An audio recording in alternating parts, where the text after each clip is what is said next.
I'm Peyton. Sitting here in my new office, looking out at the factory floor bustling with activity, I'm reminded of the whirlwind of events that led me here. It's been a year since the chaos unfolded, and now, as I reflect on it all, I can't help but take a deep breath and think back to how it all began. My daughter, Lily, is the light of my life. She's 9 years old, and her father left us when she was 3. No explanation, just gone one day, leaving me to raise her on my own. I've worked at Zenith Industries for 7 years as a senior operations specialist. It's not the most glamorous job, but it pays the bills, and I've always taken pride in keeping everything running smoothly. 6 months ago, Lily started complaining about chest pains. We visited doctor after doctor, and each one seemed more uncertain than the last. Finally, we got the diagnosis, a congenital heart defect that needed immediate surgery. The cost was astronomical, $200,000, to be exact. I had some savings, around $50,000, but the rest was supposed to come from my annual bonus, which had been promised to me in writing at the start of the year. One fateful morning, I was called into my boss, Victor's, office. Victor had been at Zenith for just 5 years, but he'd climbed the corporate ladder quickly, thanks to his connections rather than his actual work ethic. He drove a luxury sports car worth over $150,000 and wore designer watches that probably cost more than my annual salary. "Sit down, Peyton," he said, not even looking up from the papers on his desk. "Your yearly bonus is frozen indefinitely. Budget concerns. It's a company-wide decision." I felt my heart sink. I stood there, just 3 feet away from him, and I felt something inside me crack. I had counted on that bonus for Lily's surgery. I opened my mouth to speak, but the words wouldn't come. "You're lucky we're still keeping you on," he continued, finally looking up at me. His eyes were cold and distant, as if I was just another problem to be solved. I took a deep breath and managed to say, "Understood. Thank you for letting me know." He gave me a small nod, as if he was relieved I wasn't going to cause a scene. I walked out of his office and straight to the bathroom. I leaned over the sink, looking at my reflection in the mirror, and for a moment, I felt like I was going to break down. But I didn't. I couldn't afford to. I had to be strong for Lily. As I stood there, I thought about the 7 years I'd spent at Zenith, fixing problems, keeping the production line moving, and making sure everything ran like clockwork. I realized that I was the one who held the company together, not Victor. He didn't know the first thing about the day-to-day operations, and he certainly didn't care about the people who worked here. I knew I had 3 options. I could look for another job, which would take time and might not pay enough. I could try to borrow the money, but I didn't have anyone I could turn to, or I could do something drastic. Something that scared me but also felt like the only way forward. I thought about Lily, lying in her bed at home, waiting for the surgery that could save her life. I thought about Victor, sitting in his fancy office, making decisions that would ruin my life. And I made a decision. There were 3 people who I knew could help me bring Victor down: Theo, the factory foreman; Ava, the head of our main supplier, Star Enterprises; and Jake, the union leader for the workers at Zenith. Theo had been at Zenith for 25 years. He knew every machine, every process, and every worker by name. He was 63 years old, and he had a heart of gold. He always had my back, and I knew he would listen to me. Ava worked for Star Enterprises, which supplied 90% of our raw materials. We'd worked together for 6 years, and she trusted me. She knew I was always honest with her and that I did everything I could to make our partnership work. Jake was the union leader for the workers at Zenith. He was tough but fair, and he always fought for the rights of the workers. We didn't always see eye to eye, but we respected each other. I called Theo first. He answered on the second ring, his voice gruff but warm. "Peyton, everything okay?" I took a deep breath. "Theo, I need to talk to you. Can we meet somewhere?" He hesitated for a moment.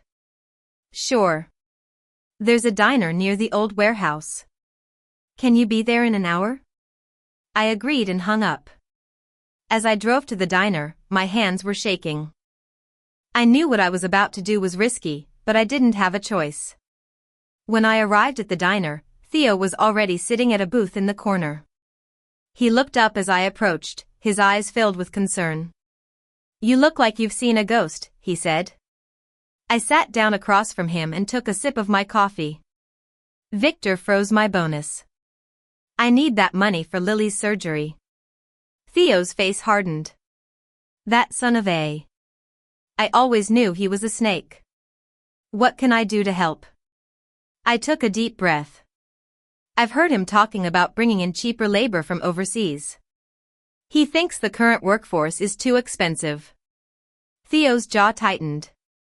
"Is that so?" "He's been here for 5 years, and he doesn't know a thing about this place.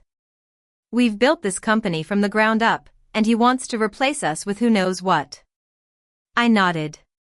"I'm not sure when it's going to happen, but it could be soon. You've dedicated your life to this company, Theo, and I think you deserve to know." Theo sat back in his seat, his eyes thoughtful. "Thank you for telling me, Peyton. I appreciate it. I'll keep my ears open and see what I can find out." I left the diner feeling a little better. 1 down, 2 to go. Ava was harder to reach. I called her several times, but she didn't answer. Finally, on the 5th try, she picked up. "Peyton? This is a surprise. What's going on?"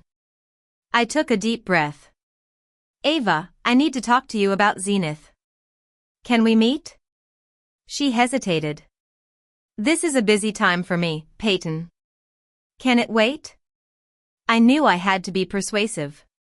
"No, it can't. It's important. I think there are some issues with the payments that Zenith owes to Star Enterprises." That got her attention. "What kind of issues?" I took a deep breath. "I've seen some discrepancies in the paperwork. I think Victor might be hiding something."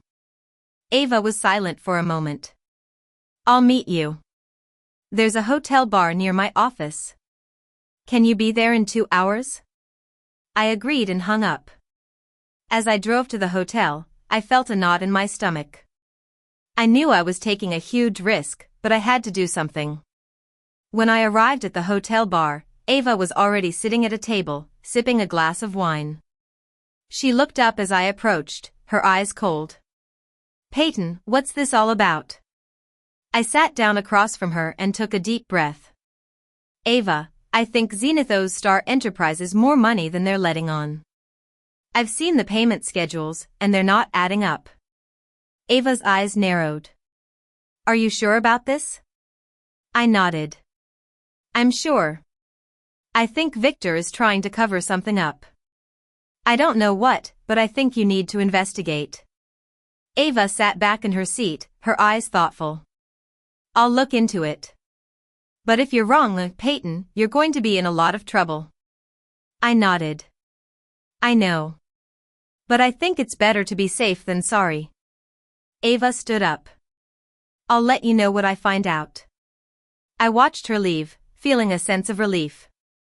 2 down, 1 to go. Jake was the easiest to meet.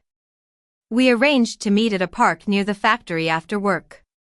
When I arrived, he was sitting on a bench, reading a newspaper. He looked up as I approached, his eyes smiling.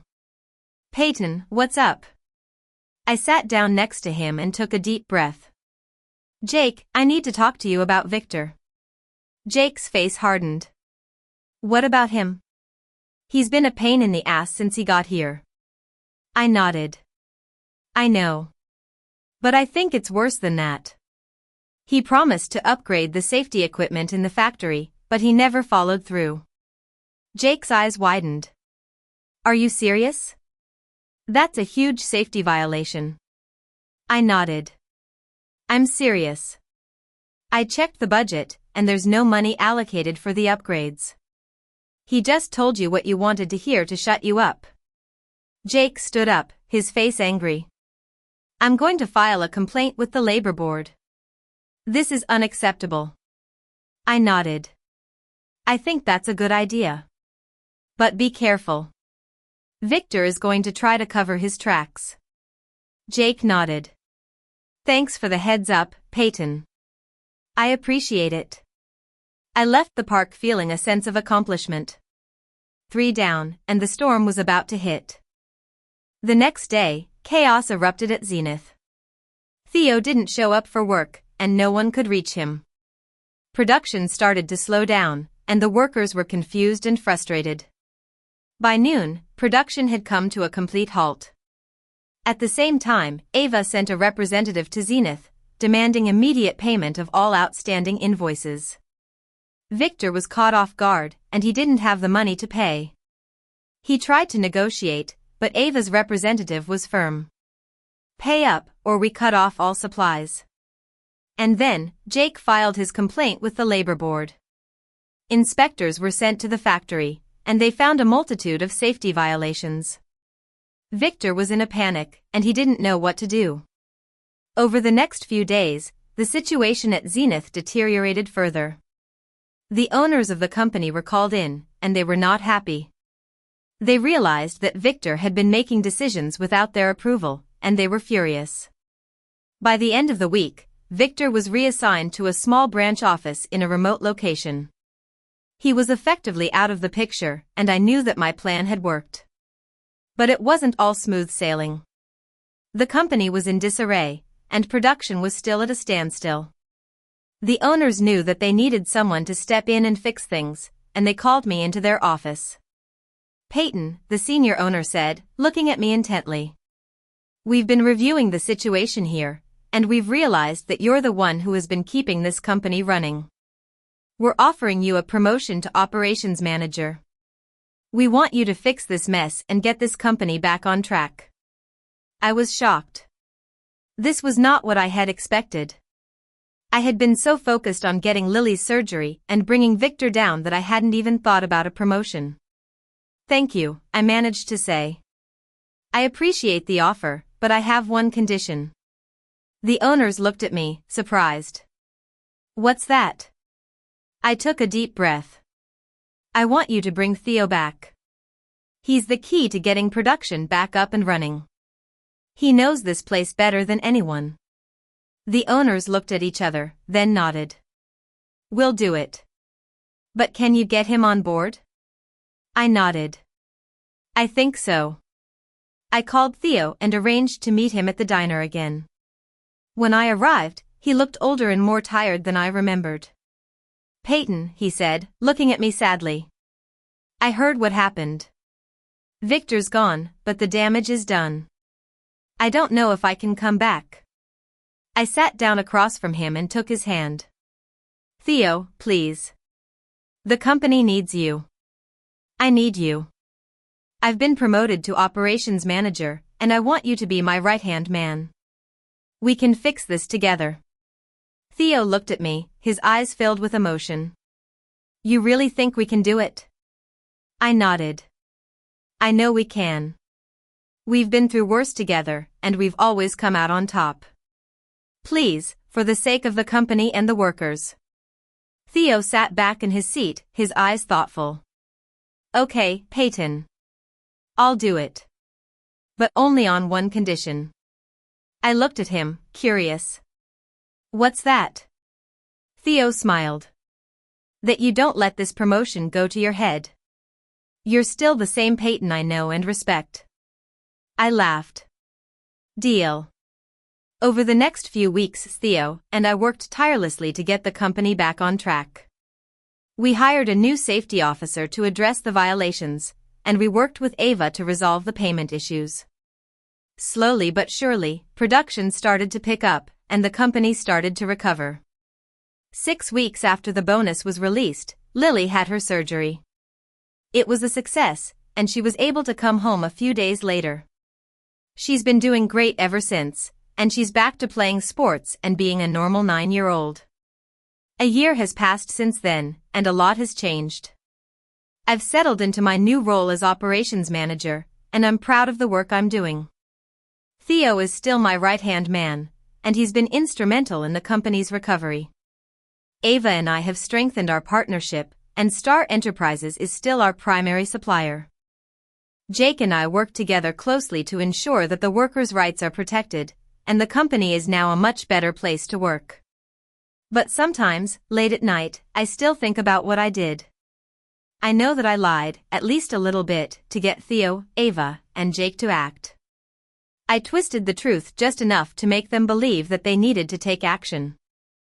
And while it worked, and I got what I wanted, Lily's surgery and a better future for us, I can't help but wonder if it was the right thing to do. I don't know if I'm a hero or a villain. Maybe I'm just a mother who was willing to do whatever it took to save her daughter. All I know is that Lily is healthy, and we're happy. And that's all that matters.